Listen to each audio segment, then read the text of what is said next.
कमलेश और उर्मिला जी के दो बेटे थे। बड़े बेटे का नाम था अंशुल और छोटे बेटे का नाम प्रदीप। दोनों की शादी हो चुकी थी। अंशुल की पत्नी सीमा और प्रदीप की पत्नी काव्या थी। बड़े बेटे अंशुल की पत्नी सीमा सीधे सादे स्वभाव की, वहीं दूसरी तरफ प्रदीप की पत्नी बड़े ही चालू स्वभाव की। मम्मी जी, मैंने किचन का सारा काम कर दिया है, नाश्ता बन गया है। आपको जब भी खाना हो मुझे बता देना। ठीक है बहू, थोड़ी देर के बाद मैं तुम्हें बताती हूँ। तभी काव्या रसोई में पहुँचती है और वहाँ पर नाश्ता देखती है। अरे क्या बात है, जेठानी जी ने तो अच्छा खासा ब्रेकफास्ट बना कर रखा हुआ है। जल्दी से अपना टिफिन पैक कर लेती हूँ, ऑफिस जाकर मजे से खाऊंगी। काव्या अपने टिफिन में खूब सारा ब्रेकफास्ट पैक कर लेती है, अपने लिए भी और अपनी ऑफिस की सहेली के लिए भी।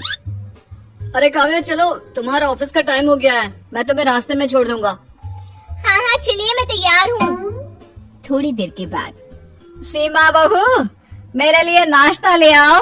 अरे मैंने तो इतना सारा ब्रेकफास्ट बना कर रखा था, कहाँ चला गया? अभी तक तो किसी ने खाया भी नहीं है। अरे क्या हुआ बहू, नाश्ता लाने में इतनी देर क्यों लग रही है? मम्मी जी, मैंने नाश्ता बनाया तो था, लेकिन पता नहीं कहाँ चला गया। किचन में तो कुछ भी नहीं है। ये कैसी बात कर रही हो तुम? नाश्ता कहाँ चला जाएगा? मुझे तो लगता है तुम मुझे पागल बना रही हो। तुम्हारा काम करने का मन नहीं है ना? नहीं नहीं मम्मी जी, ऐसी कोई बात नहीं है, मैंने सच में ब्रेकफास्ट बनाया था। शाम को काव्या ऑफिस से लौट कर आती है और वो डिनर बनाती है। खाना खाते वक्त उर्मिला जी अपनी नाराजगी दिखाती है। काव्या बहू, तुमने तो खाना पूरा बनाया है ना, कम तो नहीं पड़ जाएगा? मम्मी जी क्या बात है, आप ऐसा क्यों कह रही हैं? हाँ मम्मी, हमारे घर में तो नाश्ता खाना सब कुछ पूरा ही बनता है, आप आज ऐसे क्यों पूछ रही हैं? अरे बेटा, ये तो तू अपनी बीवी से ही पूछ। सुबह मेरे लिए नाश्ता ही नहीं बनाया। अरे भाभी, आपने ये क्या किया? मम्मी जी के लिए ब्रेकफास्ट क्यों नहीं बनाया? नहीं नहीं, ऐसी कोई बात नहीं है, ब्रेकफास्ट बनाया था मैंने, लेकिन पता नहीं कहाँ चला गया। अरे भाभी, घर में रखा हुआ नाश्ता कहाँ गायब हो जाएगा? आप भी कैसी बातें करती हैं? कोई बात नहीं मम्मी जी, मैंने खूब सारा खाना बनाया है, आप आराम से खाइए। हो सकता है भाभी का मन ना हो नाश्ता बनाने का, सीधे सीधे तो वो आपसे कह नहीं सकती, क्यों भाभी? सबकी बातें सुनकर सीमा चुपचाप रह जाती है। और फिर एक दिन, देखो बच्चों, अब हमारी उम्र हो चली है, हमारी जो भी जमा पूंजी है, मेरा मतलब है कि तुम्हारी माँ के गहने वगैरह, हम चाहते हैं कि वो अब हम तुम्हें दे दें। अब तुम लोग उनकी देखभाल करो और अपने पास रखो। लेकिन पापा आप है ना सब संभाल कर रखने के लिए।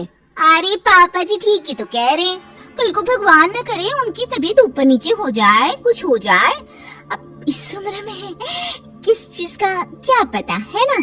बहुत सही कह रही है। देखो बेटा, बाकी सारी चीजें तो मेरे पास दो है, लेकिन ये जो बड़ा वाला हार है ना, ये बस एक ही है। कोई बात नहीं मम्मी जी, ये हार आप अपने पास रख लीजिए और बाकी की चीजें आप चाहे तो हम दोनों को दे सकती हैं। लेकिन मम्मी जी, आप इस उम्र में इसे कैसे संभालेंगी? अरे कहीं इधर उधर रखकर भूल गई तो? बहुत सही कह रही है, लेकिन प्रॉब्लम यह है कि हम इस हार को तुम दोनों में से किसे बांटे? हाँ पापा, ये बात तो सही है, लेकिन कोई बात नहीं, अंशुल भैया बड़े हैं, आप चाहे तो ये उनको दे दीजिए। हाँ वैसे आप ठीक ही कह रहे हैं मम्मी जी, ये हार आप सीमा भाभी को ही दे दो। अरे नहीं नहीं, इस पर तुम्हारा भी पूरा अधिकार है। पूरे परिवार में किसी को समझ में नहीं आता कि उस हार को दोनों बहुओं में किस तरह बांटा जाए। काव्या हार को पूरी तरह से अपने पास रखना चाहती थी, इसीलिए एक दिन मौका देखकर वो उर्मिला जी के पास पहुंच गई। मम्मी जी, मेरे मायके में ना शादी है, तो मुझे वो आपका बड़ा वाला हार चाहिए था। अरे हाँ हाँ, क्यों नहीं बहू, ले जाओ ले जाओ, तुम्हारे काम नहीं आएगा तो किसके आएगा, लेकिन थोड़ा संभाल कर रखना। हाँ बेटा। काव्या उस हार को लेकर अपने मायके चली जाती है और जब वो शादी से लौट कर आती है तो बुरी तरह से रोते और चिल्लाते हुए वापस आती है। ये देखकर सब लोग डर जाते हैं। क्या हुआ काव्या, तुम इतना रो क्यों रही हो? सब ठीक तो है ना काव्या? तुम्हारी हालत देखकर लग रहा है कि कुछ हो गया है। काव्या क्या हुआ? मैंने तुम्हें पहले ही अकेले जाने से मना किया था। क्या बताऊं, रास्ते में किसी ने मेरा पर्स छीन लिया और उसमें से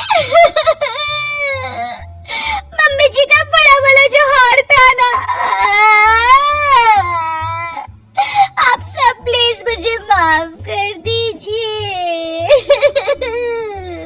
हे भगवान, ये सब क्या हो गया? वो हार तो बहुत महंगा था। मम्मी जी मुझे माफ कर दो, चोर ने मेरी गर्दन पर चाकू रख दिया था। अगर मैं उसे वो हार नहीं देती तो वो मुझे मार देता। अरे कोई बात नहीं बहू, हार तो बहुत आ जाएंगे। भगवान का शुक्र है कि तुम ठीक हो।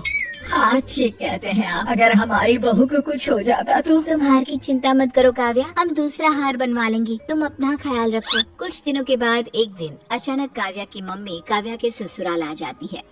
उस वक्त काव्या अपने ऑफिस में थी। कैसी हैं समधन जी?